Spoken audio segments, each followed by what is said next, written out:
take a look around. Everyone's here to see you, man. I'm kind of nervous. Popular guy. So we're gonna go all over the place. And I really want to start with, what did you do today? What's the day like of a venture capitalist in Charleston? Today was unique. Many days are in coffee shops, and I was interested how many people said they're in the startup or their business, but they don't need money. Because they're in a coffee shop and I'm talking to somebody, and then someone will just reach around behind the corner and say, "Yeah, I'm looking for funding for my business." It happens. Today, though, I was with a group called Charleston Shared Future, a project with the Charleston County School District, talking about trying to project forward 18 years of the future of education in Charleston County, and trying to write 4 distinct scenarios about what that future could look like. And I was part of a team trying to write a storyline around how is technology going to change education for our school district. That's pretty cool. It was awesome. Yeah, and so, but because my name was on a list attached to VentureSouth, part of a business world, they wanted a business perspective and a technology perspective to this, as opposed to just principals and teachers. No offense to principals and teachers by any means. And so I went into it like really concerned about how I would add value to that, but just asking some questions that I would normally ask to businesses and such seemed to add really good value. Yeah, these problems that you work on sound fascinating, and I think the career of a VC is always interesting to people that have never done it before. Is this where you thought you would be today if we were to ask you what you wanted to be when you were in high school? No, in high school I either wanted to be an animator for Disney, wanted to draw, or I wanted to run Disney. You wanted to run Disney? CEO, yeah, okay. Dave Eisner, yeah. And I'm sorry that didn't work out the way I still doodle all the time. You might have hoped. Yeah. But at what age did you start to think that you were interested in entrepreneurship or startups or doing something on your own? Probably in college. This was a mechanical engineer in college, in co-oping, and realizing I probably didn't want to be a mechanical engineer my whole life. And seeing people in the facility I was with business degrees and what they were doing, and seeing that as something that I wanted to do more. And then just that being kind of a deep dive into business and saying, if I could learn all these things, could I also then do that for myself? And yeah. So after you graduated business school, you didn't just hop into entrepreneurship right away, correct? You started as a consultant? Right. And what was that experience like? Did you at every point think you were going to be a partner at a consulting firm, or there was always something more that you were looking to accomplish?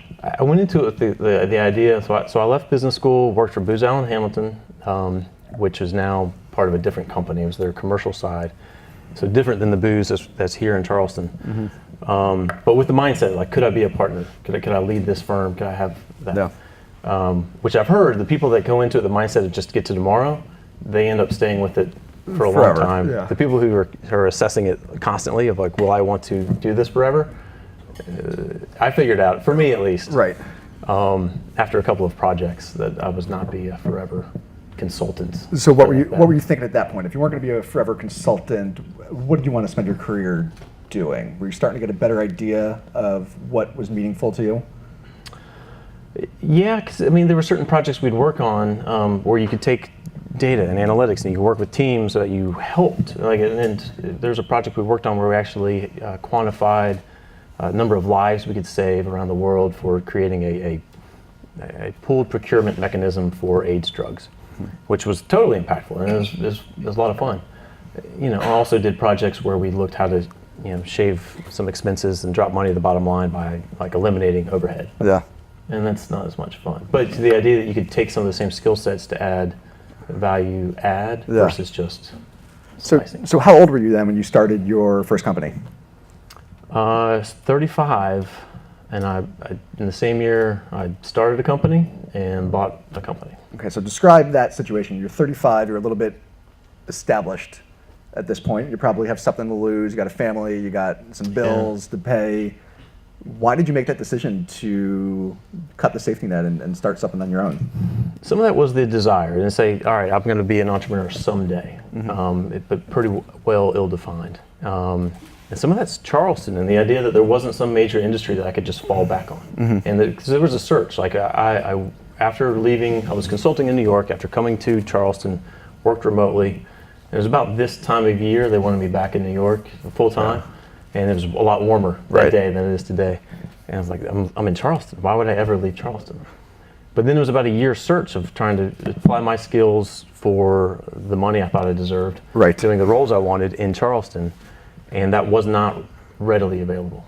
And talking to other friends who put together like search funds, and they were taking their own savings accounts and trying to buy a company somewhere in the Southeast. And that the light bulb started to go off. Like, well, could I do that? Could this be the leap? And so went back out basically to the same network of people I was looking to get a job with to say, now what if I invest in your company and help run it? And would you want that kind of help? How many companies did you evaluate during that process? And what was your framework that you were applying to make these decisions? I wish I had a really good framework that I was using to put that with, because I was taking from my own bank account, so this was pennies really compared to what was out there. So what I was looking at was basically P&Ls on back of napkins and pencil written balance sheets. So there wasn't great data in. I didn't do necessarily a great job of how do you assess that data, but it would take it and it would put together my own pro formas. What would I do if I increased sales a little bit? What would I do if I helped shave down the bottom line? How about tech versus retail versus healthcare? Did you care where you ended up, or you were just going to take your consulting skills and apply it to whatever business you took ownership of? It was sort of take what you could get at that kind of price point, and most of that was kind of manufacturing or manufacturing services related. And so there were some sort of assets around it, a couple of retail. Wasn't too specific on it, but that's kind of what we saw. But with an engineering background, working in factories and manufacturing, I liked the idea that we had operations, and I liked the idea of managing inventory, and I liked the idea of applying that to reduce the cost. I thought I could have more value add in that kind of a situation. So where'd that lead you? What company did you? I bought Folbot folding kayaks. Okay. What was the vision there? The vision there was this was a 75 to almost 80-year-old company. It had started in London, been in New York. It was in Queens for 20 years, and it had been in Charleston for over 50 years. It had a great history, and it had great fan following.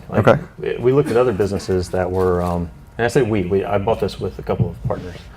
Other businesses that were just, total commodities. This had a brand. This was something totally unique. It's a skin-on-frame folding kayak. There's very few of these that ever existed. And it was in a turnaround situation. I mean, it was bound for bankruptcy or dissolution, basically. But we came in to fund the operations and give it new life. Okay, and in your pro forma, since you created that because you were a consultant, what revenue growth were you projecting over the first few years? Well, first year or two, nice and slow, but then there's a hockey stick. Yeah, I mean, this was going to blow up. We just get the website tweaks, get the new colors.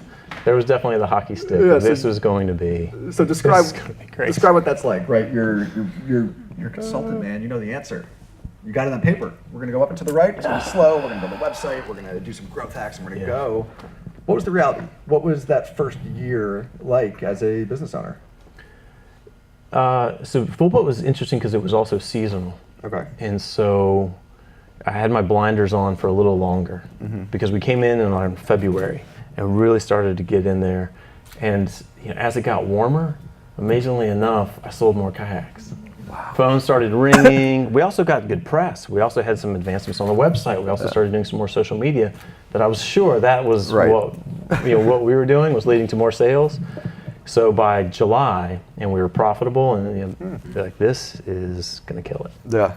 And then in September and October, when it started to get colder, it's like this might be different. And then in December, when we were running totally out of cash, I'm like, all right, what do we do now? What was your situation? Were you taking a salary? Were you investing everything into this company? Were you doing consulting on the side? What was? So there's no salary considerations until July. We had a great month. We're like, okay, I'm going to start paying myself as a CEO. I'm running this. and then quickly stopped paying myself, Okay. and then did not pay myself for another 4 years. Wow. What was that like? It was painful. Okay. I wouldn't recommend it to anybody. It means that the business doesn't work, that if you have to keep it going through your own volunteer efforts for that long, Yeah. that's not really a business. How does that shape how you think about evaluating entrepreneurs today? If they tell you they're literally going all in and not taking a salary, do you respect it, having been there before? Do you think about it differently? In probably two ways, and if it's an ongoing and a revenue generating business, but they're not going to take a salary, well then that's a red flag. Yeah. If it's a brand new startup and this has never existed before, but they got their hockey stick projections, Yeah. and as looking at an investor lens, and they want someone else to pay for them to go off and follow this passion, that's not a red flag, but that's a yellow flag perhaps. Yeah, fair enough. So after that first year, you had a little bit of a ski hill, right? We went up, we went down. Seasonality is a thing. What were the next few years like as you tried to, I guess, even out sales and adjust for what you've now learned over year one? I mean, it was fun. I mean, it was awesome. Like, except for the financial return. I got deals with REI. I was shipping off like 50 boats at one time to go to REI stores across the nation. Launched new products. I had a local artist make paintings that we. There was a company here that did dye sublimation on printing, and so we would do like our own artist series of boats. Like, did really fun things with like product design. Yeah. But also, yeah, as cash got tight, who I had on charge to do social media now became my job, and who, was going to do the PR now became my job, and then even like customer service. So for a while, I would manage the phones and manage sales, update the website, pack up the boxes before FedEx would get there before the end of the day, and then just be exhausted. And how did your perception change over the course of the 4 years that you invested your time into the company? Was it always optimistic until the end? Or as time went, it shifted? Kind of going in, I was like, this is going to take 3 to 5 years. So I guess it's going to be a real turnaround, to really try to streamline the operations. And it turns out it was even more so than I thought. I mean, it's just the unit costs of what we were doing were off. So the scalability of it was not what I had hoped it would be. That became kind of a realization, but still sort of the entrepreneurial mindset of like, if I just work harder. Yeah. If I just maybe put in a few more hours, like this will change. Because if I could just sell one more boat every week, Right. that would make a difference. Describe, I guess, the moment or moments leading up to the time at which you realized this was not going to work out the way you anticipated. There's probably all those signs that I totally ignored and kept going forward just from a business sense. But as a personal sense, I was getting divorced, and so to get a salary and to demand childcare or custody, I needed to go get the money, get salary. Yeah. And so if I wasn't paying myself through Folbot, then there needed to be drastic decisions made. So your personal circumstance changed Yeah. your perspective and what you needed to focus on. Well, there's next. priorities changed all of a sudden, right? Right. Like there was my baby, this company that I had been working and putting so much into, and then there's my real life baby and my child that I need to support. So that won easily, and all those hard decisions that I probably had neglected for too long became quick decisions to say, I'll try to. I kept the business going for about a year while I got a job. Okay. And try to keep things it's still on the up and up, but yeah, it was take care of my kid first. How do you as a person process, I don't want to call it a failure, but this learning experience? I mean, you had to do the right thing for your family, and you did that, but you just invested 4 years and all this money. Do you reflect on that, or are you the type of person that's just looking at what's next? I always love what's next, but there's certainly a amount of reflection to go through that drastic of a life change. Because like your business is, for me, my business was something I helped identify myself with. Right? Hey, I'm this dad. I live in Charleston. I own this company. I run Folbot, and now all of a sudden, a lot of those major things were changing. Yeah. And I came out of it and I'm still myself, and I still have valuable skills that I can offer and transferable things to pick up a job right away. And the things that I did to run a company became even more valuable as an employee to an employer. And those things I could also translate to other groups like VentureSouth. That had I not done an entrepreneurial route, I don't know that any of those skills would have translated. Yeah. What would you tell entrepreneurs, whether they're in this room or not, if that, when's the right time to call it quits and to do something else? How do you know? Yeah, that's a good question. You know when you know? Yeah. That's not a good answer, but there's probably all the analysis you can do, and there's probably a lot of those good signs. At the end of the day, and when Folbot shut down, and I'm out there sweeping away like some of the last dirt from the factory floor. Yeah. Is when your cash is out. So of all the different things I learned in business school as far as cash projections and the different financial formulas, I just had one spreadsheet that showed me how many days of cash I had left. And once that got to zero, it's done.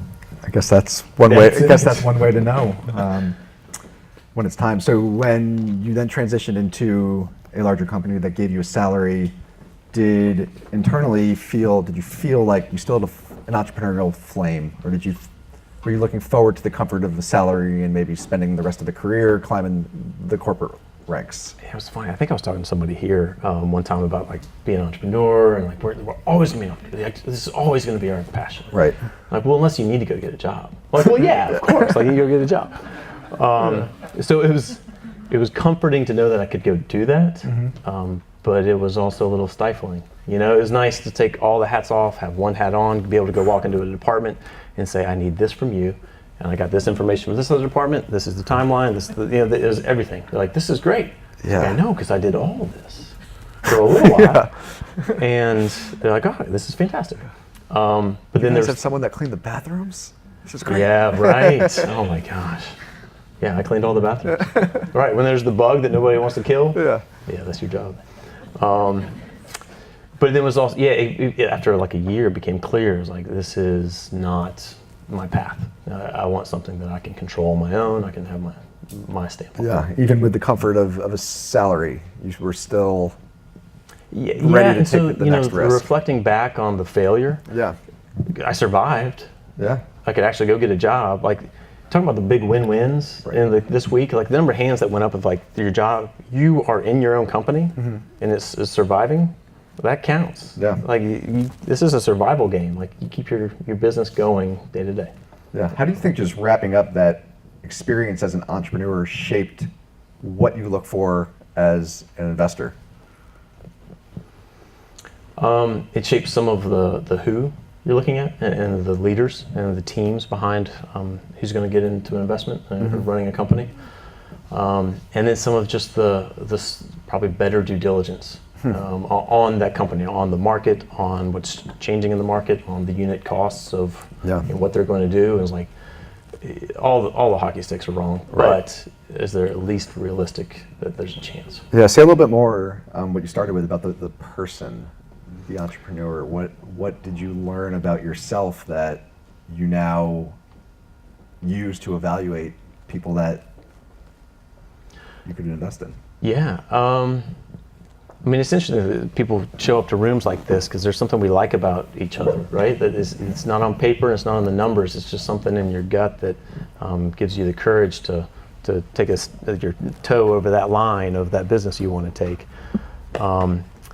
And we enjoy that.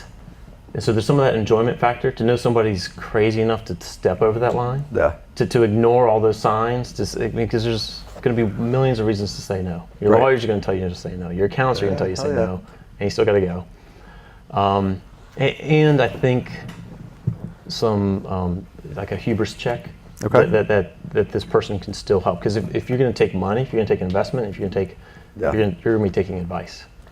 And at what points was my own ego out of balance to keep going forward with what I was doing versus taking advice? Yeah. Well, what was the type of company you were working with after the manufacturing? Manufacturing. Yeah. Okay, so how did you wind up as an investor? So it's a networking story. So it was a friend of mine from Clemson who had started the UCAN network in Greenville about 11 years ago that has become VentureSouth. And I was up in Greenville seeing one of my best friend's babies that he just had and catching up with people. And Matt Dunbar said, we need somebody in Charleston to help grow our angel investing network, if you know of anybody. Okay. And as someone that was not an angel investor yet, why did you think this was the right position for you? Because it was that time shifting out of manufacturing and being an employee. Yeah. So I started considering like the time frame of what I had, how much money I needed to go make like right now. I mean, I was on the cusp of turning 40 then. It's like, all right, I've got prime earning years. And it just had a personal moment to consider the idea that if we take care of ourselves and with medicine and technology now, like I've got a long runway. Yeah. And I like this entrepreneurial thing. So why would I go do just the most risky, most fun thing I could ever think of doing right now? Yeah, so what's that like? You get the job, you're the director of VentureSouth in Charleston. Yep. Did they hand you a company? Did you have a... So I had to build it. I thought we had a database of people and established group. And what's the model? Actually, let's just start with the model point. of VentureSouth. Am I doing that? Probably me. Okay. VentureSouth is an angel investing network where our members pay to become part of our network, and then it's a pass the hat model. And so our managing directors and our local directors go out to find small businesses and startups to enter into our pipeline. And then so as we help filter those out and do a road show, so we'll meet here locally and see some of the same companies pitch that are also pitching in Greenville, Columbia, Charlotte. And then we'll pull from our networks to do due diligence. And so we'll do a very detailed due diligence in a few weeks. And then it's a decision on each member of whether they invest or not. So it's not a committed fund that I'm writing checks off of, and it's not necessarily my own personal money. We are helping to facilitate each deal each time, and the members can write a check or not. Okay, so when you come here, do you have an existing membership network? We had a guy. A guy? Yeah. Who was the network? Yeah. Okay. Yeah. So how did you... So off of one, just started going to events like this and 1 Million Cups and reaching out to networks and explaining what this is and what we do and who would be interested. But how do you do... I'm really interested in how do you do this, right? You're an executive at a manufacturing company today. Tomorrow you're a VC. Yeah. How do you learn what to do? How do you learn to build this community, literally what sounds like overnight? It's interesting you talk about building a community and learning how to do it. Like, there's certainly some of the books and the podcasts and picking up on the lingo, which is a learning curve. Like inviting new people to some of our meetings, after a few years, it just rolls off the tongue. What we're talking about with deal terms and valuations, and it's totally weird the first time. And so there was a period of time where I talked the talk, but you're like, join this angel network, and they're like, great. How long have you been doing it? And you're like, 24 hours. Like, what is your pitch? The first day. Yeah. But then building a community, it's reaching out through relationships and staying in touch with people and inviting them into what we do. And so thankfully for me, it was building off of what had previously existed. I wasn't having to create all the models and all the rubrics from scratch. And so it was introducing people to what VentureSouth is and what it could be here in Charleston. And so there was a lot there already established, thankfully. And then it was just, the dogged persistence. Yeah, because it sounds like there's two sides to the model, right? You got to find the angel investors to invest in the companies, and then you have to source the deals to bring. Right. Is that correct? Right. So where do you start? Do you need a deal to bring to the investors, or do you take the investors and promise them deals? So some of that is, I did have the benefit again of like an active pipeline of deals. Okay. However, they were not strong on Charleston deals. I guess as I had gotten involved, I think we had 3 or 4 Charleston companies in the 50-some company portfolio. Okay. Which I'm hoping to still change and have a lot more of a percentage off of here, because I attribute some of that to just there's not me here to dig those up. Because now, being out in coffee shops, you do talk to companies all the time that have investable opportunities. But it needs to be both. That I'm going to talk to an investor here in town, but I've never talked to a company here in town. It doesn't really build my credibility. So I talk to a lot of the companies here in town too, and educate them on what we're doing and how it works. Okay, so year one, how many members were you able to build? I think we had like 15 year one. Okay. So yeah, pretty substantial growth. And how many deals were you able to not push to the network, but bring to present to that group?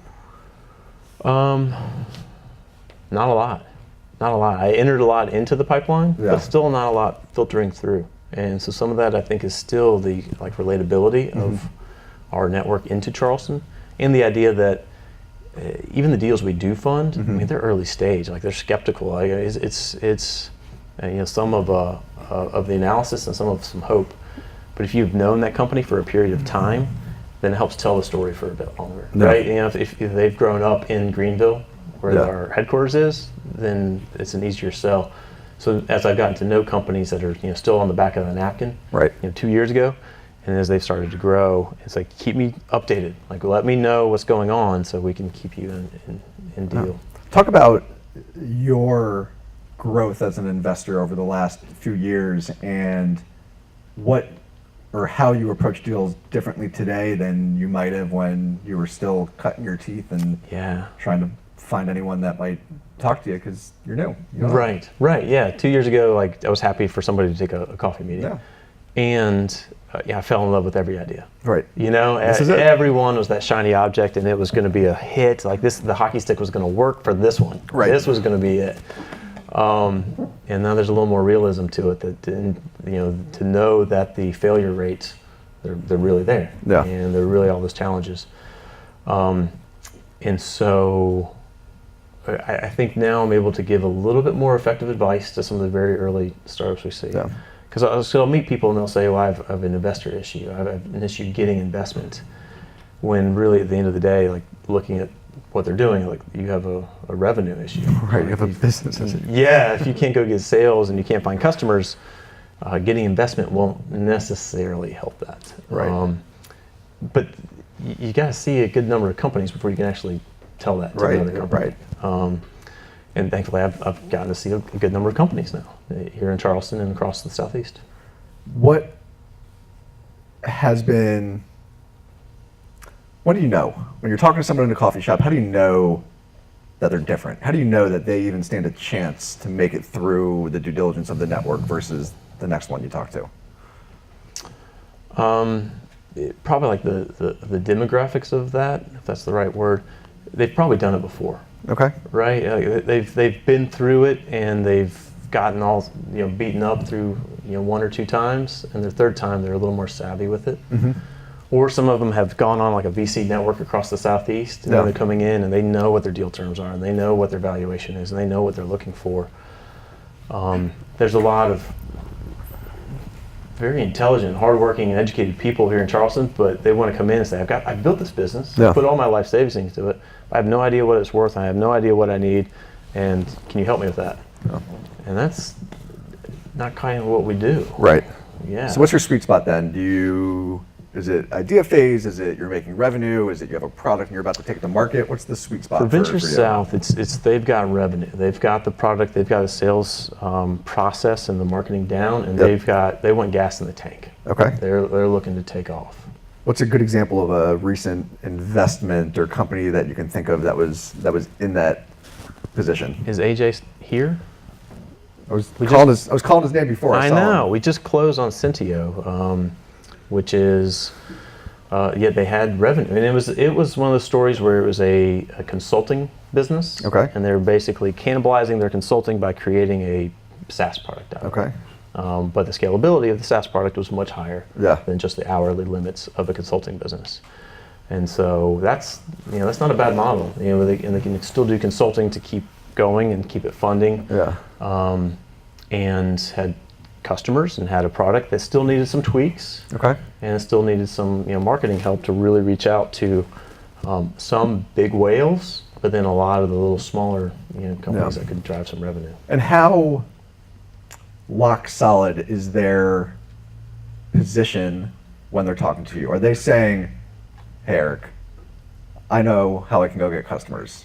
we have these customer acquisition channels. It costs us this much to acquire. This is the lifetime value. I need $500,000 to make this happen. Or is it, hey man, we got a product that's working. We need to start to figure out how to get a repeatable model to get customers. Can you help me?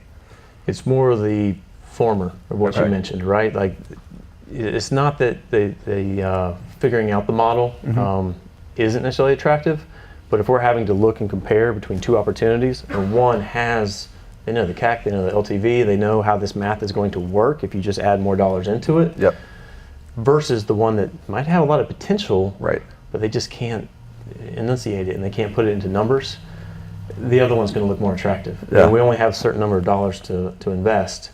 We're going to go with who probably has it more well figured out. Okay. Do you, over the last few years you've been doing this, do you have any anti-portfolio stories of a company you passed on that has gone on to be successful? Or any regrets in general, if not? Yeah, no, there have been some investable opportunities that we have not pursued that I just like. And some of that's maybe personally. Because I like some of the individuals involved with it. I like what they're trying to do. But for some of those cases, it's because they are so investable, they've got a good thing going, that they don't want to take the time with an angel network. You know, at our best, we're maybe a 2-month process to pitch and do on a road show and go through due diligence. And that's pretty good for an angel network, right? There's horror stories for angel networks around the U.S. That it's 8 months or a year and a half, and there's maybe a check coming tomorrow, and members call and bug the founders and the CEO. We work really hard to manage that kind of sale. But if you know enough people to go raise $500,000 on a convertible note tomorrow, go do that. Cool. Yeah. A lot of the people, when we asked if they're looking for money now or in the future, raise their hand for in the future. So can you talk a little bit about what they should be doing or thinking about today to put them in a position to successfully raise capital when they're ready?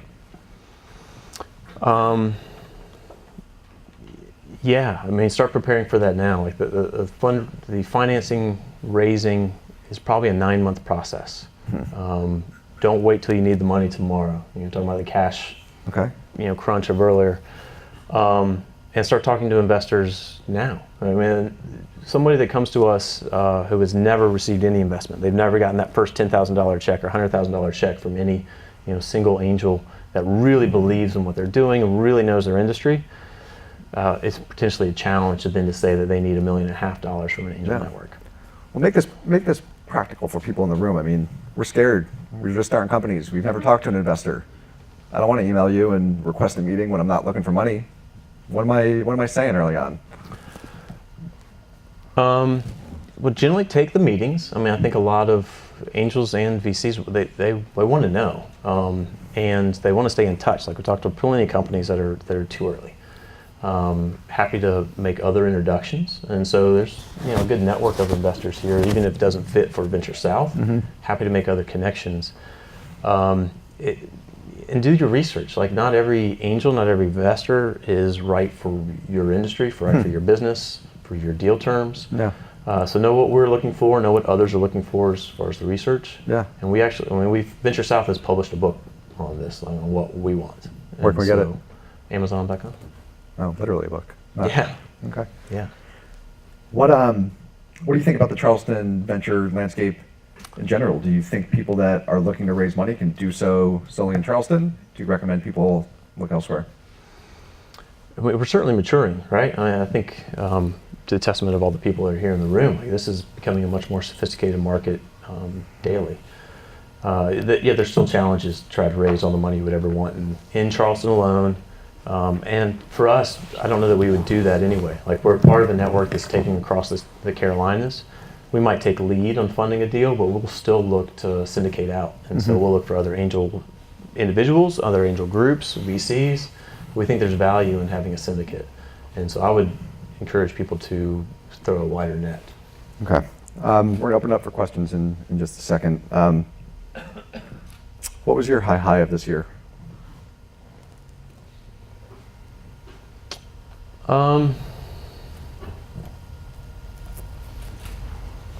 So as the angel group started growing, realized I had put some of the momentum in to keep it going and to grow it without my same full-time commitment. And so wrote my own little business plan to start some consulting work last summer, Cool. which kind of became fruitful this year. Yeah. And then through some of the connections I've made through VentureSouth over the last 2.5 years, got introduced to other business deals to where I'm able to, again, take all my savings out and put it into another business that I'm trying to start. You never learn. No. No. So this was kind of a year to say I'm running an angel network, I'm also doing consulting, and I'm also trying to get back into business and trying to do it all. And I think it's going to work. I'm not going to say it's not going to work. That's so, right. I might be wrong. If you said I think it's not going to work, Yeah, I'd be very concerned. So what's the flip? What was the low at this year?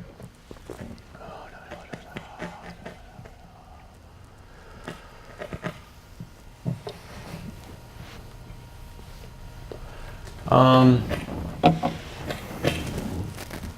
don't know that it's a business or professional one. A low. I'll encourage everybody to go get trained and study up with Darkness to Light on signs to look for on childhood sexual abuse.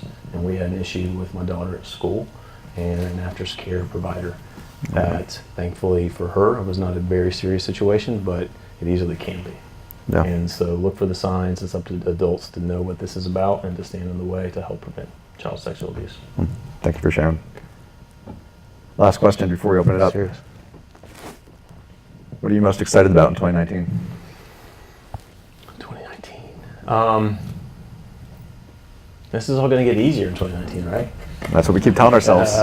This is the year we This turn is the the corner. year. This is the year. It's funny looking at all the business plans we see on the pitch decks. 2021 is going to be the year. I don't know what's going to happen that year, but we just got a little more to wait. The 2019 is going to be fun because we've got, my wife is looking to become an entrepreneur herself. Like we got that's cool. more businesses in the house getting started. And just looking to challenge all those things. I think there's going to be a lot of fun challenges in 2019. And and with other things like this school board stuff that I'm working on, if I could be a part of helping to improve schools in Charleston, I'm really excited on just things like that I could be at the table with. You're an interesting man, my friend, and you seem very happy and fulfilled and grateful to be in the position you're in. So thank you for opening up and sharing. Thanks for having me. Let's open it up for some questions. Thank you. Thank you. Who wants to start? This fits Bellinger. What's the lower end of, if you look at a company, and I know you're talking about being on napkins, maturing and looking for, what's the lower end of a startup that you may consider? Is there a value or is it potential, or so maybe the first way is what's the lowest Yeah. amount of investment that you've secured, and then maybe what's the high end? So that's changing some as VentureSouth has grown for VentureSouth itself, right? So now most companies we're looking at are raising $500,000 to $1.5 million in preferred equity on a valuation of $2 to $4 million. Most of them have revenue. There's maybe some health care or some life sciences that are working on government grants that may not actually count as revenue. But it doesn't have to be a lot of revenue, right? If it's just maybe your only client and it's also your uncle, that's an issue. But if it's $12,000 split amongst a growing number of customers, and you can tell the story of why this money counts to this revenue and this projection, and why this, and certainly not profitability, right? Like that's later down the road. But how that fits in towards the valuation of where you're raising the money. There are some companies that are surprisingly small in revenue, but they know what their MRR is and they've got some time frame to show it. Does that help? Good question. Sure. Yeah. What's the size of the network today? How many members, I think this term you use, and how many companies did you find year to date? Yeah, our VentureSouth network here is over 30 some members. Across the whole network, we're 250 to 270. That's kind of where we keep our count. And we've got 12 different groups across the Carolinas and a couple of sidecar funds. So in 2016, we did $3.5 million into 15 companies. 2017, we did $4.5 million into 15 companies. So far, year to date, I think we've invested $7 million into 10 companies. So total portfolio size is 63 companies or more, over $30 million. So it's getting kind of that compound effect because we've also returned about $8 million in investments back to investors this year. So we've had some great exits out of true home run hit for us, which those investors who get the check back and then see the next deal, who actually was a seasoned investor or seasoned entrepreneur who had been through our network before. If that's just the right kind of recipe to call for really high checks being written. And in the local market, with 30 people, how many have written checks? I would say probably 15 or more. And some of those are like husband-wife units or investing partners, but it's most. And that's what I'm trying to gauge for my own sort of like customer success metrics and like who in our network's doing well. If I get somebody to join the network, that's one thing. But if they're not seeing any deals that they actually want to invest in and they're not writing checks, then they're not getting true value out of the network. And so constantly trying to work with that. So we meet monthly for our typical business meeting. It's a pitch and a due diligence review. But then we'll meet in between sessions. And I invite guests to that. So if you're interested, let me know to the business meetings. But in between times, I've had our investors want to know. They want to know who the other experts are around the room. So as they look at the investment, they dig open the due diligence. How do you feel about this with your background? And I need to know why you like this or don't like it. And so we have some of those more private moments that just the investors get to look at the deal. And I think that will lead to, and it has led to, increased investments. Because, we had one deal is interesting. It's a organic, not fertilizer. It's organic fertilizer. It's compost. Organic compost. It takes food waste and yard waste type stuff, compost it. Totally odd that it should be an angel deal. And somebody in our group's like, I don't get this. Why is this something? And went around the room. Someone's like, well, let me tell you what this looks like from my background and doing recycled rubbers and why this would hit and what sort of metrics do you look like. And someone would say, well, I would need to know the membership or know the leadership. And someone in our network is on the board and they used to work for waste management or something like that. And so after a 45-minute phone call for that, the next person comes back the next month and it's like, let me tell you why this might be a good deal.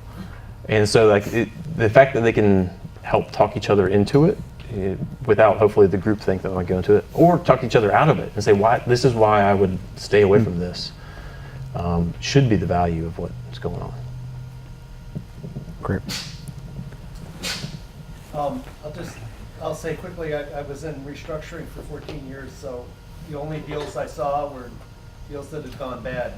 Got a little cynical, but also know that you learn so much, like in your 4 years with the kayak. And I'm wondering, I know if you'd done your due diligence the way with what you know now, you probably would have passed on it. But given that you did do it, you think there's something you could have done differently that you might have survived and still be going? And then how do you I'm sure, apply that knowledge to potential deals where you take them on and see, the cash burn or whatever it is coming up? So our first premise going in was like, we'll look to like really reduce the cost of this by offshoring it. Like we'll go to China, and the company had already done some research into that. And then, it turns out that the lead times go up and the minimum quantity goes up and the price went up in the past year. And so any cash that we could have put in the business would have gone towards like one inventory purchase. That would have lasted from what they had sold 5 or 6 years worth. And it only dropped the cost by a little bit. And so that was a quick, that's not going to be our strategy. What we should have done was a massive product redesign. And a lot of what had been created was great for like how it assembled. And it was a pretty cool supply chain when the volumes were higher 20 years ago, because there weren't rotomolded plastic kayaks and there weren't inflatable kayaks. But it didn't make sense for what we were doing now. And so with the cash crunch that ended up killing it, every single component was unique to us. So if I needed 12 more stainless steel hinges, I had to go get them to stamp, 2,000 of these stainless steel hinges. And that was for every single item in these kayaks. With the advent of 3D printing and a lot of those other things, we could have gotten to be a lot more flexible with that. And we should have gotten actually just smaller and made them a little bit more hands-on without the supply chain that we had. So it needed a product redesign with supply chain redesign. Because then I think we could have assembled them with even fewer people, and it could have been basically like a garage operation, and had a chance to go for it. Still might. I still own the name, so and the debt.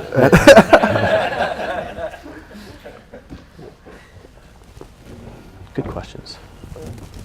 Yeah, I'm an entrepreneur who Friday will be my 9th anniversary of resigning from my last paycheck. Congrats. And over the next 2 or 3 years, I'm thinking about how I can start to diversify revenue streams. I used to be an options trader. I kind of want to get back into that, but your organization sounds very interesting.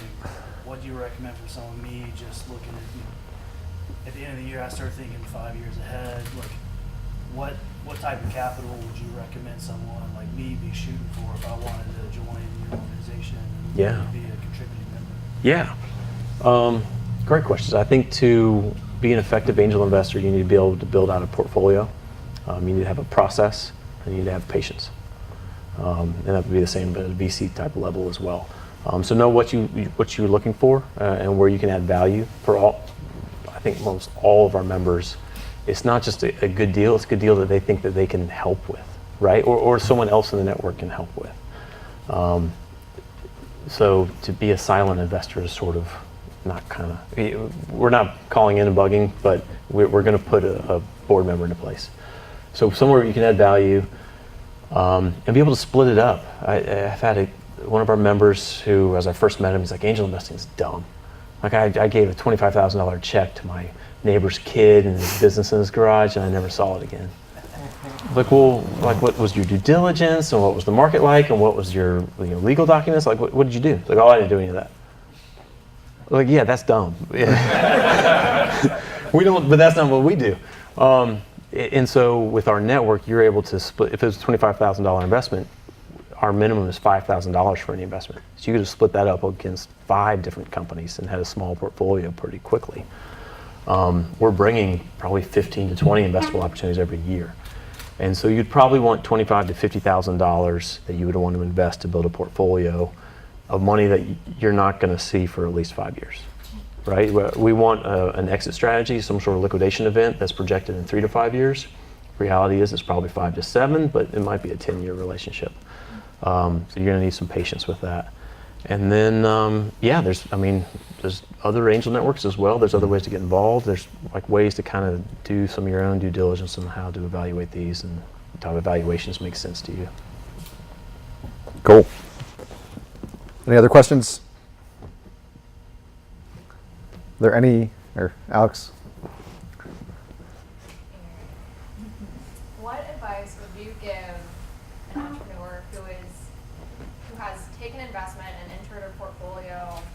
What advice would you give them as they're going through their updates with their investors?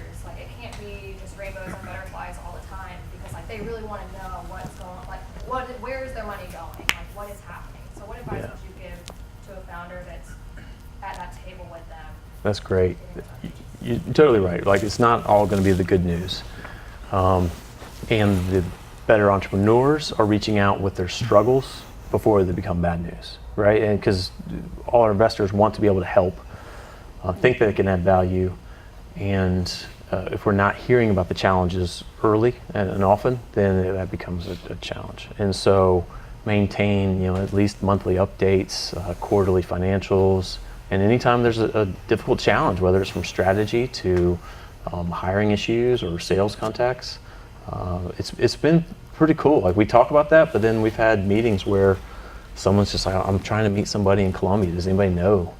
And just somebody at the table is I have my brother-in-law works for that company. Would you like to meet them? Yes. And it's just, that's the way networks work. So reach out to that larger investor network. They should be there to help you. That's a good point, because also the investors expect there to be challenges. We know this is going to be the roller coaster road. Like our members are entrepreneurs; they've been in this, and so to say that this, it's not as good as they thought your projections would be, like, yeah, we knew that would happen. That's okay. It takes longer and it costs more money. Cool. Is there anyone in the room, or Andrew? Sorry. Go, man. So you bought another company this year. I'm buying into a franchise, and so have a partner who's the operator, and I'm supposed to be the spreadsheet nerd. So how do you think about the difference between having been through buying a company, why buy in again versus starting something from scratch? Like, how do you weigh the differences there? What are the advantages that you see in buying into something that already exists versus starting something new? Yeah, that's a good question. Because probably after buying a company and seeing how that worked, it reduced my fear of starting it. They're like, I could have done this. And all these mistakes that I bought, like I could have just done it my own way. Which is, again, probably my ego. With a franchise, I'm hoping that is a playbook and a model that we can follow, that if we do it well, is successful. But to buy it, and we've seen this with things as we look for exit opportunities for the companies we're buying, like who's buying it for what reason. So if it's a true strategic acquisition and they're providing not just additional customers, but additional technology or core competencies that you don't have, that usually works out better. Like if you're just buying revenue, you're just buying a customer base, usually then there's culture issues and there's management issues and people are unhappy, it seems like, as we talk to people after their exit strategies. So if you're buying into something, it needs to be a fit that you don't have. Any final questions? Is there anyone here that is working on a company that needs funding today or is looking for funding in the future that has not had an opportunity to meet Eric yet? You too? Cool. All right, I want to make Let's talk. introductions afterwards, but let's all give Eric another round of applause. Thank you so much. This is fun. Thank you.